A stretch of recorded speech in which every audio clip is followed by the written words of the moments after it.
ઈરાનના રાષ્ટ્ર પ્રમુખ મસૂદ પેઝેશ્કિયને વડાપ્રધાન નરેન્દ્ર મોદીને ઈરાન આવવાનું આમંત્રણ આપ્યું છે. આ આમંત્રણ ઈરાનના સર્વોચ્ચ નેતા આયાતુલ્લાહ અલી ખામેનીના અંતિમ સંસ્કારમાં હાજરી આપવા માટે છે. 28 ફેબ્રુઆરીના રોજ અમેરિકા અને ઇઝરાયેલના હુમલામાં ખામેનીનું મોત થયું હતું, જેની સત્તાવાર પુષ્ટિ ઈરાન દ્વારા 21 માર્ચ 1926ના રોજ કરવામાં આવી હતી. મળતી માહિતી મુજબ ઈરાનના દિવંગત સર્વોચ્ચ નેતા આયાતુલ્લાહ અલી ખામેનીના અંતિમ સંસ્કાર 4 જુલાઈ 2026થી શરૂ થઈ રહ્યા છે.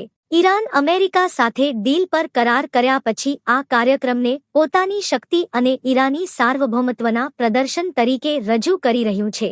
5 દિવસ પછી 9 જુલાઈ 2026ના રોજ ખામેનીને તેમના વતન મશદમાં દફનાવવાની સાથે સમાપ્ત થશે. હવે યુદ્ધ સમાપ્ત થયા પછી આ તારીખ નક્કી થઈ છે. ઈરાન આ આયોજનને ભવ્ય બનાવવા માટે પૂરી તૈયારી કરી રહ્યું છે. તેહરાનમાં 4 અને 5 જુલાઈએ ખામેનીના દેહને જનતાના દર્શન માટે રાખવામાં આવશે. અંતિમ સંસ્કારમાં કેમ થયો 4 મહિનાનો વિલંબ? ઇસ્લામિક પરંપરાઓથી વિપરીત ખામેનીને દફનાવવામાં 132 દિવસ જેટલો લાંબો સમય લાગવા પાછળ ઘણા મહત્વના કારણો જવાબદાર છે. ઈરાન સરકાર પહેલા આ કાર્યક્રમ જૂનની શરૂઆતમાં મોહરમ માસની શરૂઆતમાં કરવા માંગતી હતી, પરંતુ મેયરે સ્પષ્ટ કર્યું કે લોકો ઇમામ હુસૈન માટે પોતાના વાર્ષિક શોકને શાંતિપૂર્વક પૂરો કરી શકે તે માટે આ કાર્યક્રમ મોહરમના પ્રથમ 10 દિવસ પછી એટલે કે 4 જુલાઈથી રાખવામાં આવ્યો છે.